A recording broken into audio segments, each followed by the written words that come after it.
Hello everyone, this is Mathfinder, the home for every math nerd's Pathfinder optimization needs. If you're new here, welcome, and we're so glad to have you.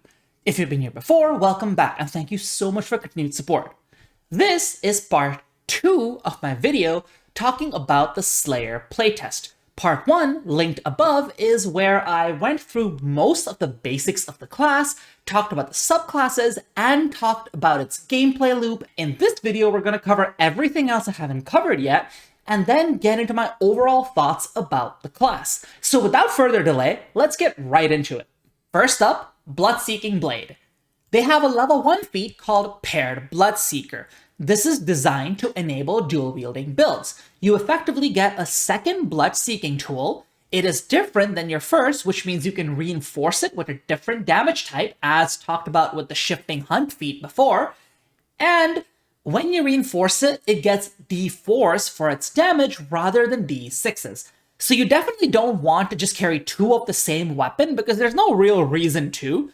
But I would recommend dual wielding with the utility of having an offhand weapon. This might mean having a main higher damage weapon, both in its damage dice as well as the reinforced dice that are added, and then an offhand that has the agile trait for follow-up strikes. Or it might mean having some kind of a ranged weapon with the capacity trait or something of the sort, so that you can be a good switch hitter, or having a long reach weapon and a shorter reach weapon. The possibilities are, as is often the case with dual wielding, pretty wide. That being said, if you want to focus on damage, I would recommend going with the dual weapon warrior archetype and getting double slice from there, because otherwise you get no special damage improvements for this. You only get this to make sure your offhand weapon is worth using. Next up, you get Peculiar Weaponry, and this might actually be really powerful.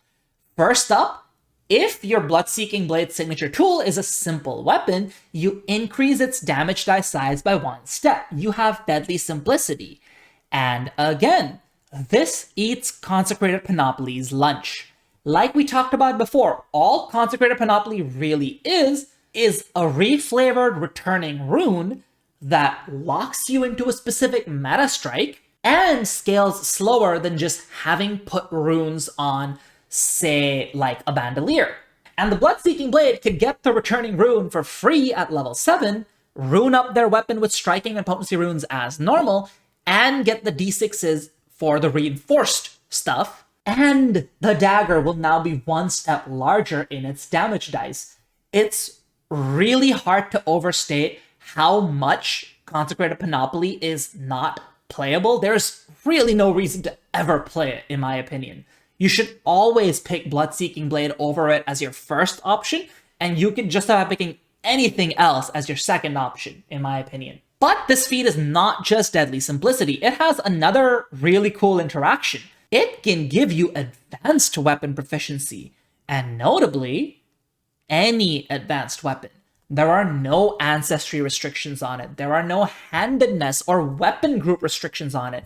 You can pick any advanced weapon and have proficiency in it. If you want to go with a 2-hand, 1-hand weapon, just have a gutta instead of a bastard sword and you'll have a slightly higher weapon budget. If you want to go with a combination weapon, go with the explosive dog slicer instead of any of the other 2-handed combination weapons. If you're going with a hand and an open hand build, go with the Gnome Flick Mace. The possibilities are endless, and I think that is thematic. Is it a little too strong? Maybe.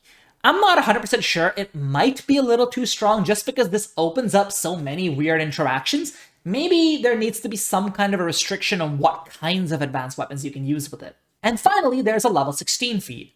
Now, at other levels, whether you get a feat or not varies. Some subclasses get more feats, some get less, but every single subclass has a level 16 feat. And this one is just a flat upgrade to Honed Strike, your slaying technique. And remember, I talked about the Shifting Hunt and Shifting Combination feats before, which also work really well with Blood-Seeking Blade. So Blood-Seeking Blade is a very good subclass at a baseline, has quite a few feats that enable very specific builds, either with dual wielding, combination weapons, or advanced weapons, or even simple weapons, and it has a pretty good level 16 feat, leaving you free to pick whatever other Slayer feats you want in between. Next up, Chemist's Vials. I think Chemist's Vials has the distinction of having the most feats of any of these subclasses, but they're weird and a little harder to use. First up, Drink Adaptation Serums. Its baseline effect is very situational, though pretty good in the right campaigns. You treat severe or extreme cold as mild cold, and you treat incredible cold as severe cold. You can also choose to do the same for heat. Whether you're doing this for heat or cold, you choose it during your daily preparations. That is situational, it's not going to come up all the time, but the reinforced benefit is, in my opinion, pretty good. You gain resistance equal to your level to damage of any of the trophy's damage types dealt by hazardous terrain or by any effect that damages you when you enter or start your turn in a particular area. Now, there is a wording glitch here. I think Paizo needs to include ending your turn in an area because some spells do that, but this is pretty good. There are creatures who have an aura that damages you when you enter it. There are creatures that cast spells like Toxic Cloud and Wall of Fire. All of these are good things to have protections against. Situational, but resistance equal to your level when the situation comes up is really good, and in my opinion, worth a feat. Next up, Cure All. It's a level 4 feat. At a baseline, you can spend a minute to apply it, which means no combat usage. This is purely out of combat, to cure paralyzed, petrified, sickened, or unconscious. And if the ally happened to be unconscious, they also regain 1 HP. Not the best healing option, I'll be honest, but getting rid of paralyzed and petrified if it has been inflicted by a long duration debuff is really nice. And sickened can be annoying when it comes from an affliction, so getting rid of that is good. But the reinforced version is why you would pick this feat. You can use it to try and counteract any one affliction applied by the creature the trophy was claimed from. Again, the Chemist subclass gets to reference parts of the trophy that relate to the creature that are not the trait, damage, or tradition. Now, this is situational, but in the right campaigns, this is going to feel fantastic. If you're facing anything that inflicts a long duration disease or curse of some kind, and if you're often facing those creature types throughout a story arc, this is going to feel really good because you are going to have a pretty reliable way of trying to get rid of it without spending gold on scrolls or spell slots for Cleanse Affliction. So I'd say I think this feat is less good than Drink Adaptation Serums, but when it's good, it's really good. Then there is Catalyzing Flask. It gives you a free elixir every single day, and you can use this elixir twice a day. Now at a baseline, this is arguably weaker than getting an alchemical dedication via your feat, because that gives you multiple uses via your versatile vials. But the reinforced benefit is really nice. When you activate this elixir, you also gain a +1 status bonus for the highest saving throw of the creature you claimed the trophy from. Yet another example of the Chemist's Vials tangibly referencing the creature.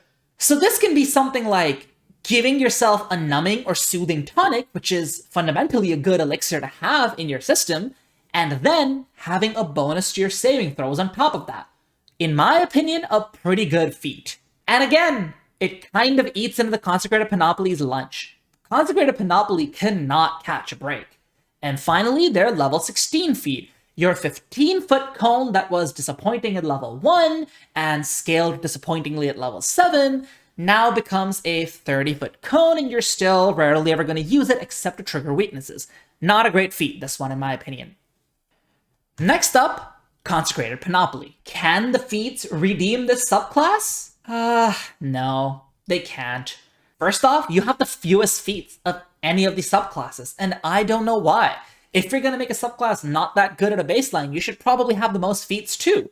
But I only saw 2 feats, 3 if you count Crossbow Slayer, which I don't really count, because all that feat said is you can reload your crossbow with hunting spikes, which I don't see the benefit of. Maybe I'm missing something.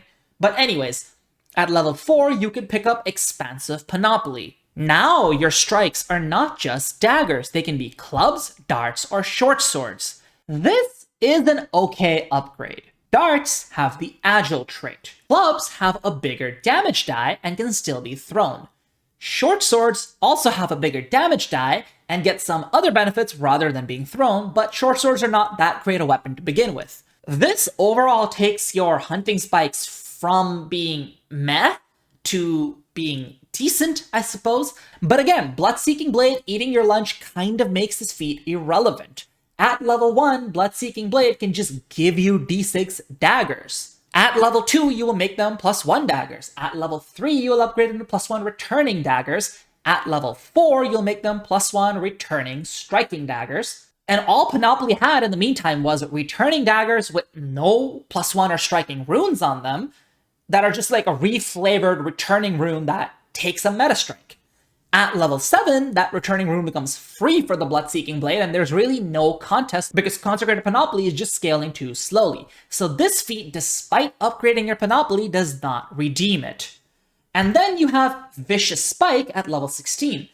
And this is a good feat. Your spikes now deal damage on a miss as if all of your damage dice were minimal. So you'll roll 1 on all of your damage dice and then add weapon specialization, and you will add your strength because you're throwing these spikes. In theory, this sounds great, right? Because you can use this to trigger weaknesses. Except these hunting spikes don't have any runes. These hunting spikes cannot benefit from the Blood-Seeking Blade's reinforced benefit, where they have that extra 1d6 damage that lets you have a specific damage type that's not your physical damage type. All these hunting spikes are doing is dealing several d4s or d6s of piercing or slashing damage, which now you're rolling 1s on a miss. So this is not even a great way to trigger weaknesses unless you have something else giving you a weakness trigger, like somebody else's spell boosting your weapon, for example. So this is okay for synergy reasons, but ultimately it's a decent feat on a bad subclass that doesn't get anything else to patch it up until this level 16 feat. So unfortunately, the feats do not redeem Consecrated Panoply. And finally, there's Warded Mail. And Warded Mail is just the best. It is the best subclass at a baseline, and it gets the most feats. At level 1, you have Spiked Surcoat. When you're struck with an unarmed attack, a non-reach melee weapon, or you get grabbed, the attacker takes 1 plus a certain amount of damage based on your armor's potency rune, Piercing. And then when reinforced, they deal an additional 1 damage of the trophy's damage types, which is not a lot unless the enemy has a weakness you're exploiting with your trophy, which then makes it fantastic. And remember, a lot of monsters have unarmed attacks. Jaws, claws, tail, these are all unarmed attacks, and it's mostly humanoid enemies that are going to use weapons against you, and if those don't have reach, you will still deal the damage. Next up, at level 2, Personalized Gear. This is also a feat that Blood-Seeking Blade can pick. I just think the benefit is less on Blood-Seeking Blade. It either upgrades your parry or upgrades your backstabber. Not by a lot, though, so it's not a big deal. But Warded Mail gets a pretty good boost, in my opinion.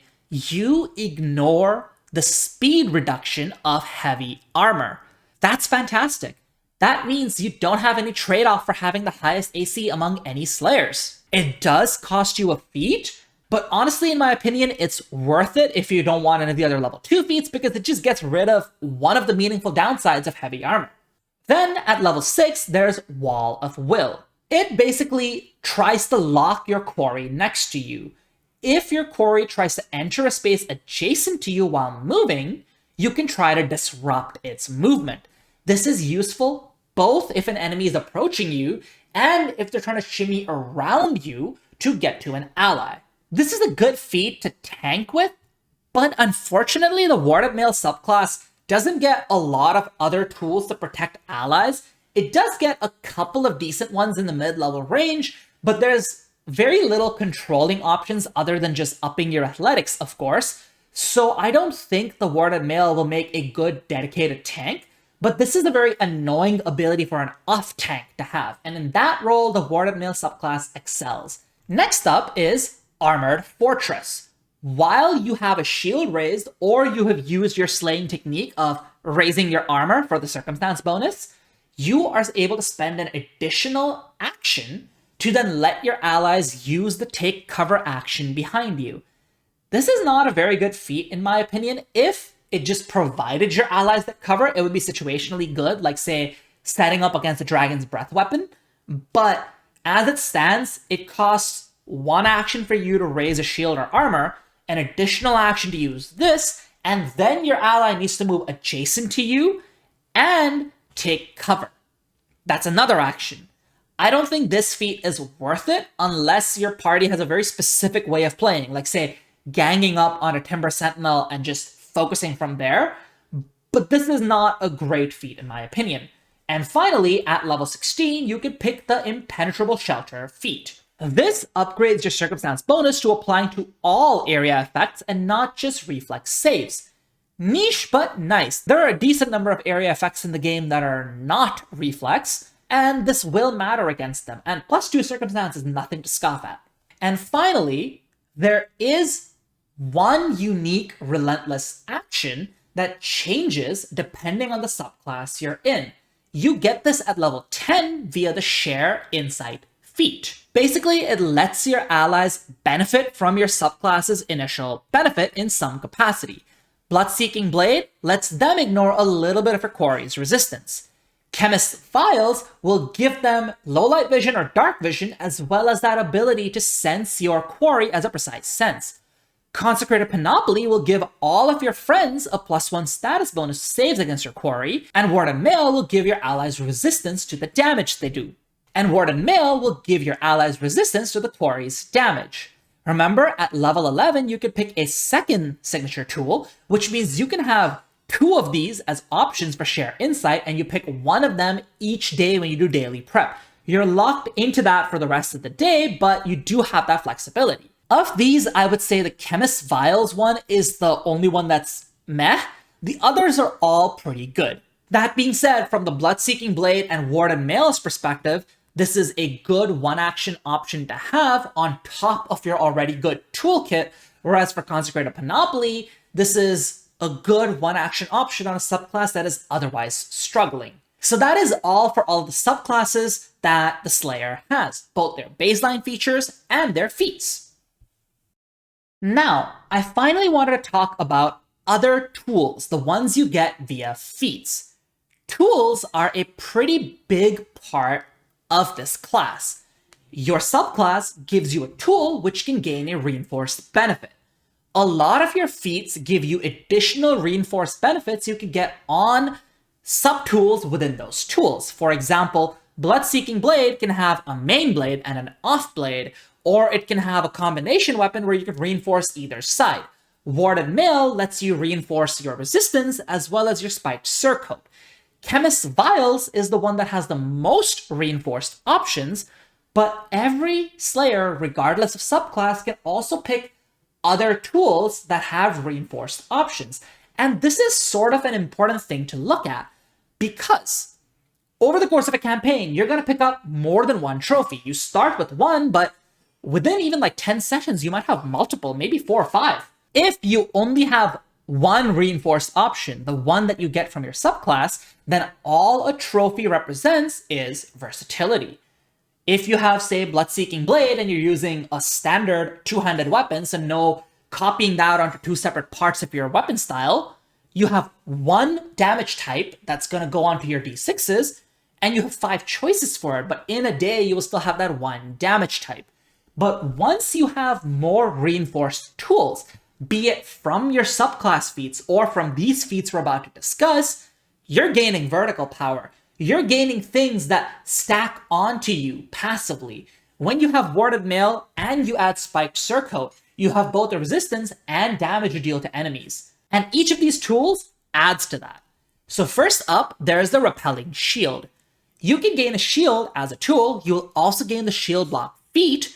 You will also gain the ability to raise a shield to add a circumstance bonus to reflex saving throws against area effects created by your quarry. And you can shield block with your Repelling Shield in response to any damage types you reinforced it with. This is all spectacular. Now, I do want to note, some people have said that this eats the Warded Mail subclass's lunch.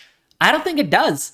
In this one, the +2 circumstance bonus to reflex saves only applies against your quarry. Warded Mail, it applies all the time.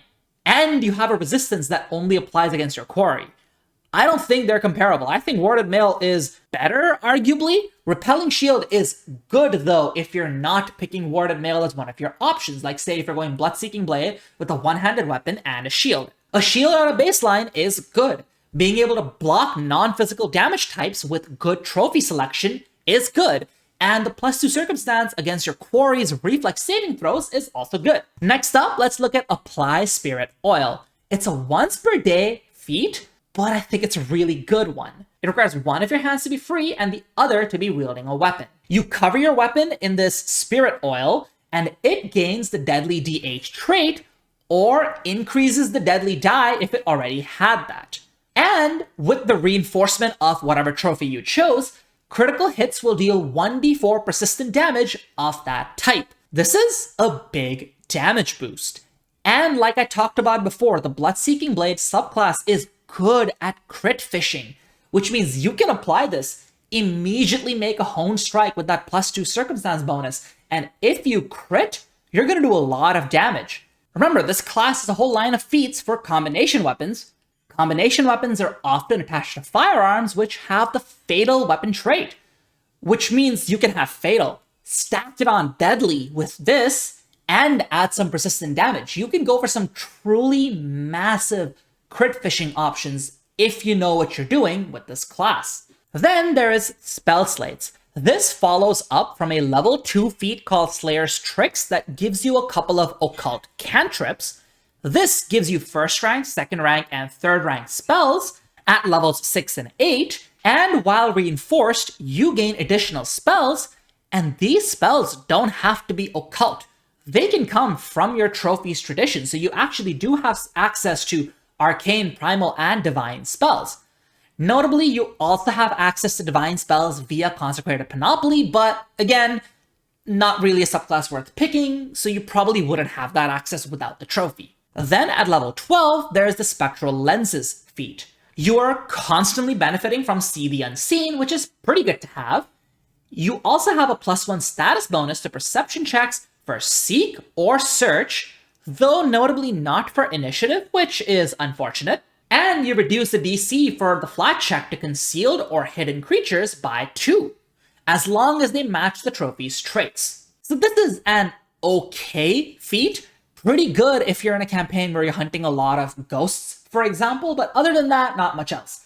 And then there's what is probably a broken feat. Arm Bloodburst File. So this is a one-action option. Notably, it does not require a free hand or anything, and it is once per 10 minutes. And it's basically this vial of blood attached to your weapon. Again, that Bloodborne theming goes really hard in this. And the next strike you make with this weapon deals 12d6 persistent bleed damage and 12 persistent bleed splash damage. Now remember, bleeds don't stack, so the main target's not taking 12d6 plus 12. The main target is taking 12d6, and everyone around them is taking 12. This is a lot of persistent bleed damage, and it scales again at level 17. And the reinforcement creates an additional 1d6 normal damage, not persistent, and 1 splash damage off one of the trophy's non-physical damage types. It's a lot of damage. If you compare it to bleed options in the game already, this feels better than a maximum ranked spell slot. Costs only 1 action, whereas those spell slots will often use 2, though I guess this is 2 actions in that you have to make a strike after, and it's usable once every 10 minutes. Compare it to something like Dehydrate, which at this level is doing 11d6 of persistent fire damage, and yes, it is an AoE, but this is still a lot of damage to bolt onto a strike that was already going to do damage. Remember, a strike at this level is going to be, what, a +2 greater striking weapon with weapon specialization and property runes? This is adding a ton of damage on top of that. It is, in my opinion, numerically way too overtuned. You could half it and it would still be a pretty good feat, in my opinion. So this is what the tool situation for the Slayer looks like. You can pick up a variety of tools. they will gain a variety of reinforced effects, and this will let you convert your trophies, which are normally just a form of versatility, into vertical power. And if you're clever about it, it's a lot of vertical power, especially if your campaign has some consistent theming that you can exploit with your additional damage types, like persistent damage or whatever else. Now, I have been talking a lot about combination weapons in this video because the Slayer has so many cool options for combination weapons. And while that is fantastic, the game doesn't have that many combination weapons. I was building my Slayer for a playtest, and I was actually having trouble finding a non-finesse, one-handed combination weapon. And even the ones I found, it's like, I kind of wished I could trade off some of the traits for a bigger damage die on the melee side. And hell, I wanted a melee-on-melee combination weapon, and I could not find such options. Well, if you want to add more combination weapons to your game, look no further than Blackpowder, Magic, and Plot. I have talked about them before on this channel. I have linked a video above where, in the paid promotion chapter, I talk about a fantastic new Bard Muse that is all about liberation. And today I want to talk about the combination weapons in that book. Now, the whole book is themed around gunpowder and takes a lot of references and inspiration from the gunpowder era. So there's a lot of gunslinger, there's magus stuff, there's a cleric doctrine that's all about black powder, and there are a lot of combination weapons. There's a crossbow that's attached to a pickaxe. There's a gun that is attached to nunchucks with the very fun name, Gunchucks. There's a harpoon gun that is both a thrown dart as well as a firearm, depending on what mode you want to go with. There's the miner's shotgun, which is a scatter weapon with a pickaxe attached in the melee mode. And of course, there's a vampire's bane if you want a crossbow and a knife, and you'll feel like something between a Belmont and Buffy the Vampire Slayer. Of course, combination weapons are not all this book has. So there are a whole lot of subclasses for the gunslinger. There's a grenadier, a marksman, a protector. There's a black powder doctrine for the cleric. There's a subclass for the magus that synergizes specifically with reload weapons. Honestly, this book is fantastic. I have seen quite a few of the options from it, and they're really good. And from the company behind this book, Southern Realm Games, there are two designers that are active on various platforms. Dan Talks Games is active on Blue Sky, and his alter ego Kill Chrono is active on Reddit. And Tabletop Obscura is also a content creator and posts a lot on Blue Sky. So make sure to check out the designers of this book. Make sure to check out the book itself, Blackpowder, Magic, and Plot. I have a link in the video description below you can click to gain a discount, and I believe this link is limited use. So after the first 50 uses, it is gonna expire. If this does well, I will post a renewed link in the future. Back to the video. That is all of the things I wanted to present about the mechanics of the Slayer. It's a really intricate class. I really recommend giving the document a read and coming to your own conclusions about it. But here are my conclusions from my first glance. These might change as I gain experience with the class in playtesting. First up, the Slayer is not just a ranger. I've seen some folks still pushing this idea, and I could not disagree more. When we had just learned the Slayer's name and thematics, I was willing to grant it. Like when we had just the one-sentence summary that a lot of people had after the Twitch stream, and, well, the name of the class and some of the things that they say about it seem to line up with the ranger. But now that we have the full picture, I really could not disagree more. It is not just a ranger. In fact, it barely even has the same niches as the ranger, both thematically and mechanically. Thematically, just about the only thing similar between them is that Hunt Prey and Mark Quarry makes you good at tracking your target, and that's it. And then there is also the fact that the Monster Hunter line of feats and the Outwit Ranger's benefits kind of get demolished by the Slayer, and we'll talk more about that later. Aside from that, the Ranger kind of has its own niches. First up, their subclasses are mostly different. Precision Edge and Blood-Seeking Blade are broadly similar, but they're only broadly similar insofar as they're both damage steroids. Saying anything more than that would be like saying Sneak Attack is the same as Precision Edge, and that's just not true. They have different gameplay styles, they have different action economy considerations, they have different party considerations, etc. But the other subclasses just really aren't all that similar. Flurry has no equivalent among the Slayer, and Outwit, while its recall knowledge portion does have its lunch eaten by the Slayer, the Outwit Ranger is pretty good at using Charisma, whereas the Slayer is kind of not, and really shouldn't be considering that very much. And then the Slayer's other tools, the Chemist Files, the Consecrated Panoply, and the Warded Mail, they're just different niches that the Ranger is not trying to touch. Likewise, Hunt Prey versus Mark Quarry plus On the Hunt are just very different gameplay loops. Mark Quarry isn't even something you do in combat at a baseline, and the benefits it gives you are very different than Hunt Prey. It also has restrictions. Mark Quarry only works on enemies of an equal or higher level, whereas Hunt Prey works on everyone, and On the Hunt is sort of designed at a baseline to offset the fact that when you're facing a lot of enemies, the Quarry is a smaller portion of that encounter. On the Hunt is also designed to basically make you feel like you have 4 actions, which, again, not what Hunt Prey does. Hunt Prey is an action tax. You then recoup that action tax via excellent action compression like Hunted Shot, Twin Takedown, Monster Hunter, or your Animal Companion. But On the Hunt at a baseline is designed to make the Slayer feel like they have additional actions, provided you're able to trigger it regularly.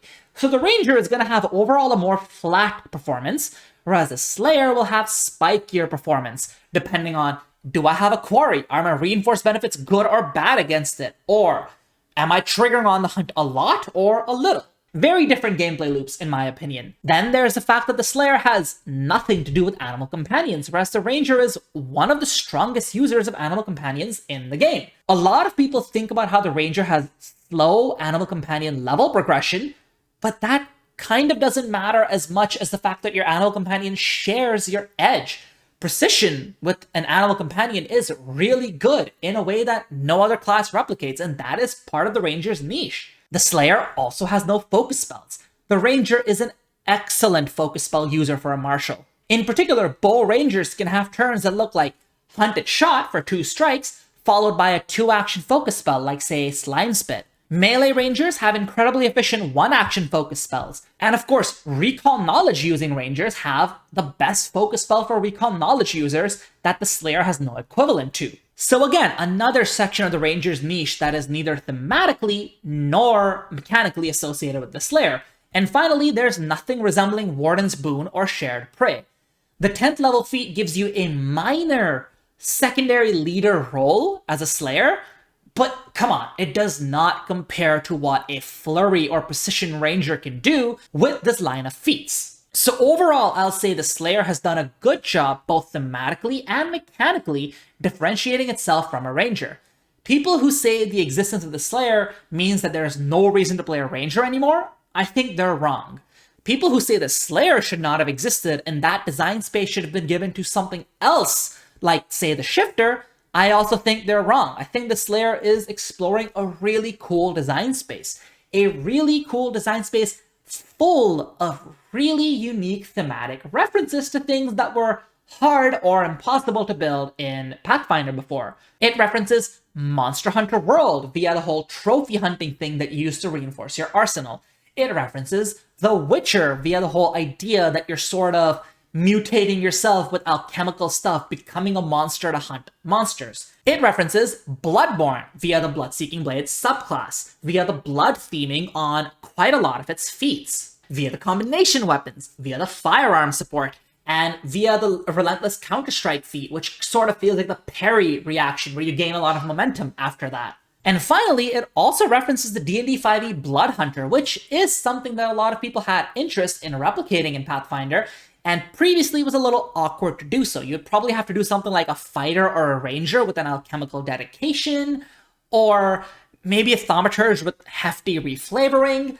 Now it's just a much cleaner conversion, which is gonna be nice. I'm a firm believer that people coming over from D&D 5e should be allowed to try and convert their classes, and I have a whole video series linked above on this topic, so I'm really happy to see this. Overall, I think this is a class people were asking for, and I'm happy to see. This is sort of something I'll touch on more in my Daredevil video, but no one really has a perfect understanding of what the community wants, probably not even Paizo. That being said, I think this is gonna make a lot of people happy. And finally, I love, love, love the fact that trophies are real.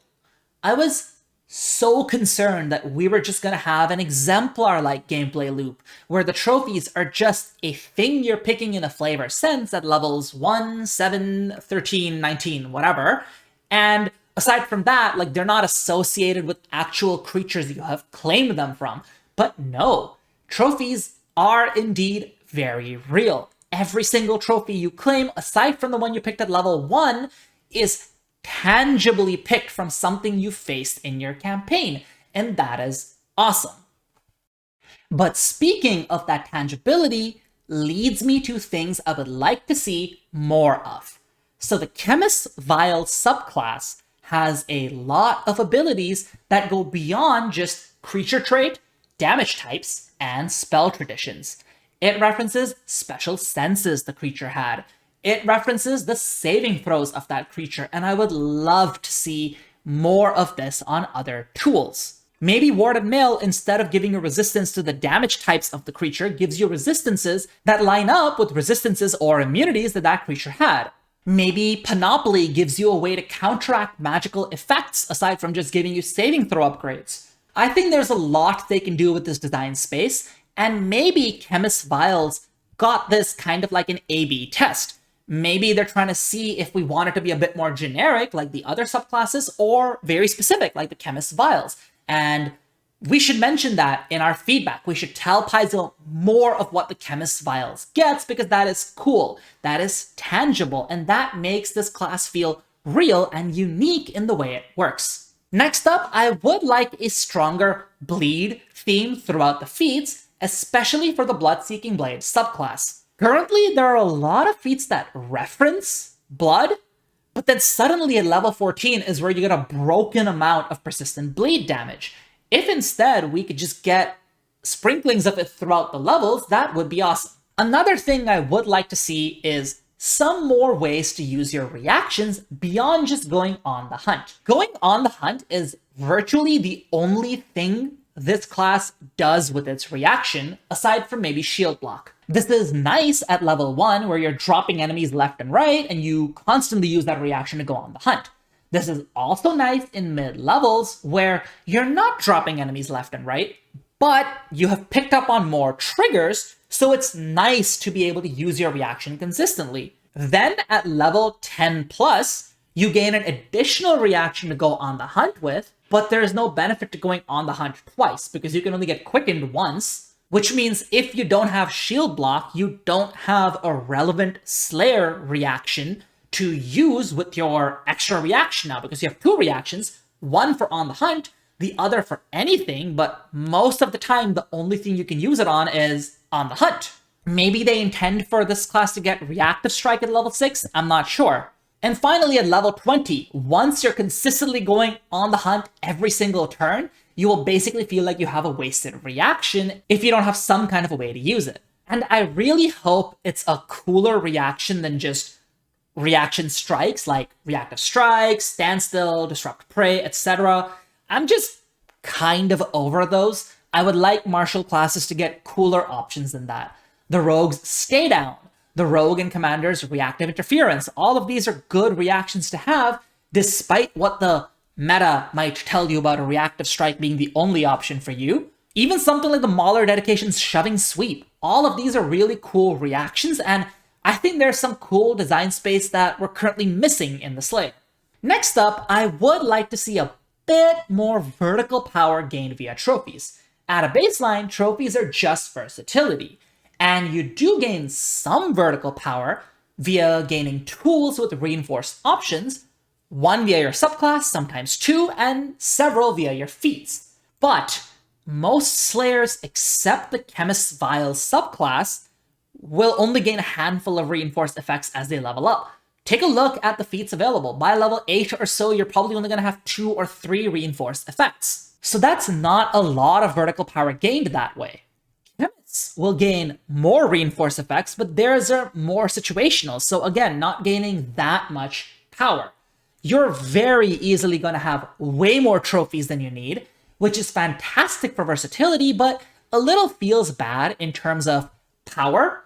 I would like to see maybe a way to directly use the trophies, like maybe sacrifice a trophy permanently for some kind of explosive spell-like usage. I don't think this has to be unbalanced. Spellcasters already gain vertical power throughout an adventure if they know how to buy scrolls and wands correctly, don't they? I don't think trophies playing into this gameplay loop is going to be a big deal. I think it'd be evocative and fun. So maybe something like a feat that gives you an area blast that feels a little better than a max rank fireball attached to your spell's tradition, so spirit damage for occult, void or vitality for divine, etc., and then that trophy is gone. Options like that could really flesh out the gameplay loop for the Slayer and make those trophies feel even more real. And I think that is where I want the changes to be focused on, making those trophies continually feel more and more real and tangible. And finally, this is just me being greedy, there's a very strong Bloodborne theme in the Slayer, and I am loving it. With the one exception, in Bloodborne, you can parry your foes by taking a shot at them. Let Relentless Counter-Strike do that. Or maybe add a separate reaction that says if you're holding a loaded firearm, you can discharge it as a way to parry enemies. Even if it's just a +2 circumstance bonus to your AC, it would be nice. And if it has some additional benefits, like say, they have to make a saving throw or be stunned 1, that would be awesome. And of course, I would love to see more combination weapons. I talked about this in the paid promotion earlier, but there's not that many combination weapons in the game. And especially, I would love to see a melee-on-melee one-handed combination weapon while also leaving me the ability to have an offhand gun so I can feel like I'm holding a saw cleaver, or a two-handed melee-on-melee weapon like the axe halberd weapon in Bloodborne. Of course, combination weapons don't need to be unique to this class. This would just be something printed in the items appendix of this book, and ultimately this is me being greedy, but I would love to see more of this theming. And finally, things I would love to see changed in a big way. There are some numerical issues. I talked about ARM Bloodburst File earlier. It definitely needs a nerf. And there are going to need to be numerical adjustments to other things. Maybe advanced weapons is too much for Bloodseeking Blade. I hope that this playtest process gives Paizo the data they need to make sure the numbers are correctly adjusted for this. Then, the discrepancies between subclasses. These are a big issue in my opinion. Warded Mail and Bloodseeking Blade are generically strong, and they're pretty damn strong. Chemist's Vials is very situational and very hard to use. It does gain more trophies than the others though, so in the right campaigns, in the hands of a very savvy player, it's gonna feel great. And Consecrated Panoply just plain isn't good and not worth picking. Not at level 1, not at level 11. I see two possible solutions to this. The simpler one is to simply buff the weaker subclasses. The second one is a bit more hidden. What if we gave the Slayer a primary and a secondary subclass, like some classes get? Instead of picking your second signature tool at level 11, you pick it at level 1, or maybe at level 3. Something similar to the Psychic's conscious and subconscious minds. Or like how the champion has a cause and their blessed weaponry. So in this hypothetical, the Bloodseeking Blade and Warded Mail would be primary subclasses, and then maybe one more primary option, something spellcaster-like. Maybe we take the Slayer's Tricks line of feats and embed it into having a baseline subclass progression, and then feats can only upgrade that in some ways. And then Chemist's Vials, Consecrated Panoply, and one more hypothetical subclass can be secondary. You'll pick them at level 1 or level 3. You wouldn't get another subclass at level 11, let's just remove that feature. And the third subclass can be something like gadgets or firearms? I don't know. This is a hypothetical. Maybe we don't need to do any of that. Maybe we just need to buff the weaker subclasses to be worth using. But it really felt to me like this class kind of wants two subclasses. Something that's your primary way of fighting and something that's your supplementary way of pulling off some bullshit against your foes. And I think this would be a good design to go for. And on a related note as the subclasses, some of the feat lines need a bit of compression. The combination weapons feat line, for example, has 3 feats. I only showed 2 in this video. There is a third at a later level, and I don't think it needs to be 3 feats. I don't think it's that powerful.